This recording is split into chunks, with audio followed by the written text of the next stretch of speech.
Hai hai, dengan aku di sini. Gimana kabarnya hari ini? Semoga baik-baik aja ya. Selamat datang di ruang jeda, tempat aku berbicara pelan tanpa harus menjelaskan apapun. Kalau kamu ada di sini, mungkin kamu juga sedang butuh sedikit ruang untuk jujur pada diri sendiri. Kadang aku duduk diam dan bertanya pada diriku sendiri, kapan sebenarnya aku belajar untuk tidak terlalu berharap? Tidak ada satu tanggal pasti, tidak ada satu kejadian besar yang bisa aku tunjuk sebagai awalnya. Tapi aku tahu, kebiasaan itu sudah lama sekali tinggal di dalam diriku. Aku terbiasa menyiapkan diri untuk kemungkinan terburuk. Terbiasa mengandalkan diri sendiri bahkan sebelum aku benar-benar mengerti apa artinya sendirian. Dan semakin aku dewasa, semakin aku sadar bahwa cara hidup seperti ini bukan muncul begitu saja. Ia dibentuk pelan-pelan dari kehilangan yang bahkan dulu tidak sempat kusebut sebagai luka. Hidup tanpa ayah tidak pernah terasa seperti tragedi besar dalam hidupku. Tidak ada momen dramatis yang terus menghantuiku. Tidak ada ingatan jelas tentang perpisahan. Yang ada hanya ruang kosong yang sejak kecil sudah menjadi bagian dari keseharianku. Aku tumbuh dengan anggapan bahwa beginilah hidup seharusnya berjalan. Bahwa tidak semua orang punya figur lengkap. Bahwa aku baik-baik saja selama aku bisa mengatur diriku sendiri. Tapi sekarang, ketika aku sudah cukup dewasa untuk menoleh ke belakang dengan jujur, aku mulai melihat betapa banyak bagian dari diriku yang dibentuk oleh ketiadaan itu. Aku tidak tumbuh dengan sosok ayah yang mengajarkanku bagaimana rasanya merasa aman tanpa syarat. Aku tidak tumbuh dengan seseorang yang menjadi tempat pulang tanpa pertanyaan. Aku tumbuh dengan keharusan untuk cepat mengerti keadaan, cepat beradaptasi, dan cepat untuk menjadi kuat. Mungkin karena itulah, sampai hari ini, aku selalu merasa harus siap. Seolah-olah, hidup sewaktu-waktu bisa meminta lebih banyak dariku tanpa peringatan. Aku jarang benar-benar santai. Aku jarang benar-benar merasa bisa melepaskan kontrol. Karena jauh di dalam diriku selalu ada keyakinan bahwa kalau aku lengah, tidak akan ada yang menangkapku. Sekarang, di hidupku yang terlihat stabil ini, aku seringkali merasa seperti sedang menjalani hari dengan versi dewasa dari diriku yang terlalu lama. Aku tahu apa yang harus kulakukan. Aku tahu apa yang diharapkan dariku. Aku tahu bagaimana caranya bertahan.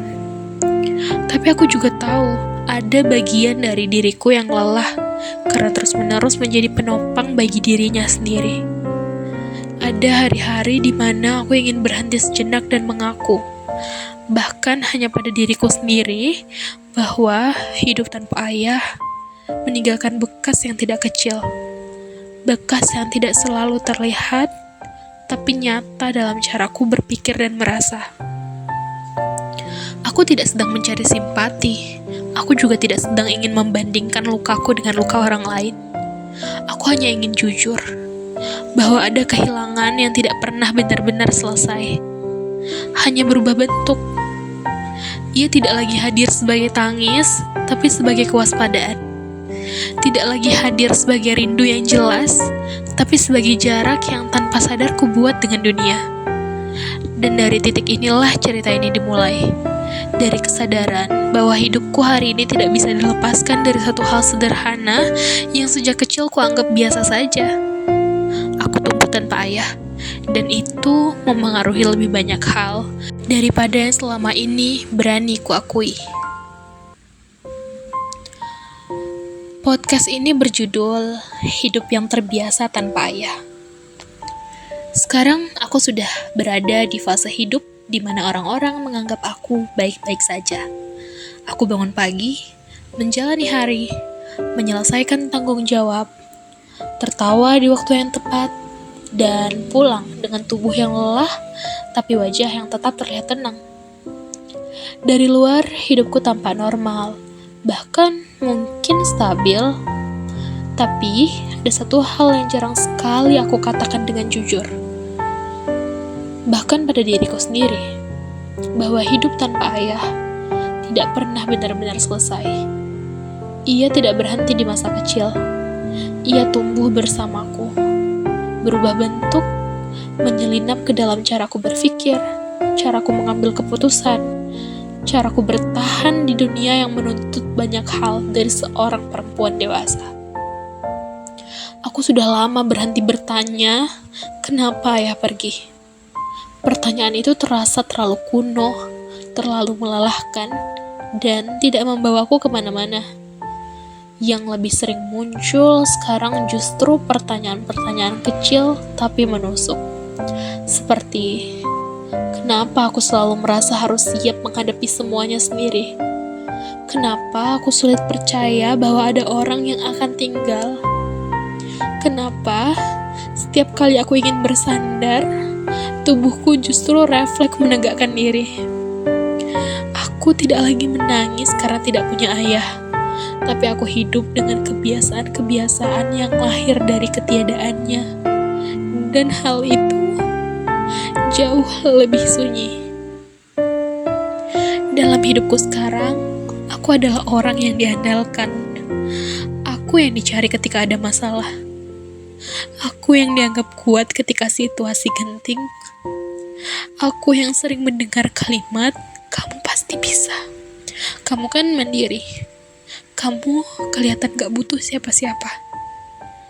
Dan aku hanya mengangguk, tersenyum, mengiyakan. Karena entah sejak kapan, aku belajar bahwa menolak peran itu hanya akan membuat orang bingung. Aku sudah terlalu lama dikenal sebagai seseorang yang tidak mudah jatuh. Padahal yang sebenarnya terjadi adalah aku terlalu terbiasa jatuh sendirian. Kadang aku berpikir, mungkin hidup tanpa ayah membuatku tumbuh dengan mode bertahan yang selalu aktif. Seolah-olah di dalam diriku ada alarm yang tidak pernah benar-benar mati, yang terus mengingatkan bahwa tidak semua orang akan tinggal, bahwa tidak semua janji akan ditepati, bahwa pada akhirnya aku harus siap menanggung semuanya sendiri. Aku tidak tumbuh dengan figur yang meyakinkanku bahwa dunia bisa menjadi tempat yang aman. Jadi aku membangun rasa aman itu sendiri, lapis demi lapis, dengan cara yang sering kali melelahkan. Dalam relasi dengan orang lain, aku sering terlihat tenang, dewasa, dan tidak menuntut. Tapi hanya aku yang tahu betapa banyak hal yang kutahan. Betapa seringnya aku ingin bertanya, ingin diyakinkan, ingin ditemani tanpa harus menjelaskan alasan. Aku ingin ada seseorang yang kehadirannya tidak perlu dipertanyakan, yang tidak membuatku merasa harus selalu siap ditinggalkan. Tapi di saat yang sama, aku juga takut berharap terlalu jauh, takut bergantung terlalu dalam, takut mengulang rasa kehilangan yang dulu datang tanpa aba-aba. Hidup tanpa ayah mengajariku satu pelajaran yang pahit. Kehilangan bisa datang bahkan dari orang yang seharusnya paling menetap. Aku sering terlihat kuat, tapi kekuatan itu bukan sesuatu yang romantis. Ia lahir dari kebiasaan menahan, bukan dari pilihan bebas. Aku kuat karena aku harus, bukan karena aku selalu mau. Dan di titik tertentu dalam hidupku sekarang, aku mulai merasakan lelah yang berbeda. Bukan lagi lelah fisik, tapi lebih eksistensial. Lelah karena terus-menerus menjadi versi dewasa dari diriku sendiri. Lelah karena tidak pernah benar-benar punya ruang untuk rapuh tanpa merasa bersalah. Ada hari-hari di mana aku duduk diam, menatap kosong, dan bertanya dalam hati, kalau ayah masih ada, apakah aku akan setenang ini menghadapi hidup? Atau justru lebih berani berharap? Apakah aku akan sesering ini menyelesaikan semuanya sendiri? Atau akan belajar meminta tolong tanpa rasa takut?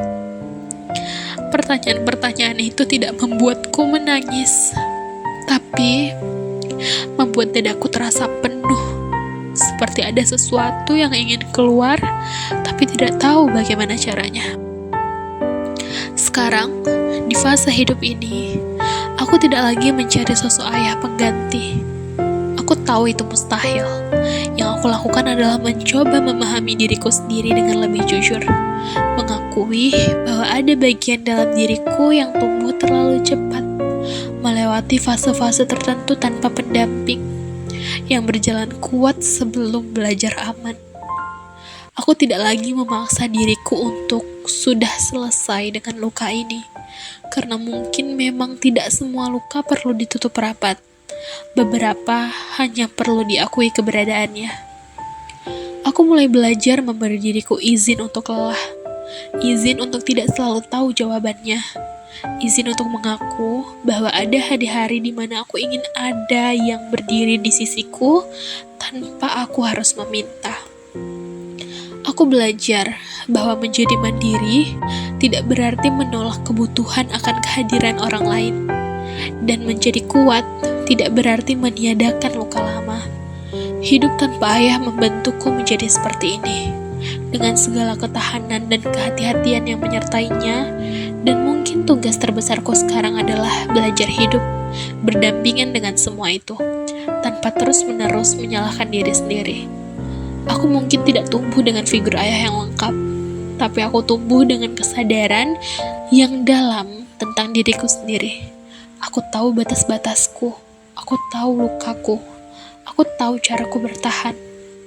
Dan meskipun kadang terasa sepi, aku masih di sini, menjalani hidup, bernafas, dan mencoba berdamai dengan kenyataan bahwa sebagian dari diriku akan selalu merindukan sesuatu yang tidak pernah benar-benar aku miliki. Dan hari ini, untuk pertama kalinya setelah sekian lama, aku tidak menganggap itu sebagai kelemahan. Aku menganggapnya sebagai bagian dari cerita hidupku yang sah untuk ada. Terima kasih sudah menemani cerita ini sampai akhir. Kalau malam ini terasa sedikit lebih sunyi, semoga kamu tahu bahwa kamu tidak sendirian. Kita mungkin tumbuh dengan cerita yang tidak lengkap, tapi kita tetap berhak menjalani hidup dengan utuh. Aku pamit dari ruang jeda ini. Sampai kita bertemu lagi di cerita berikutnya. Jaga dirimu baik-baik, dan jangan lupa peluk dirimu sendiri.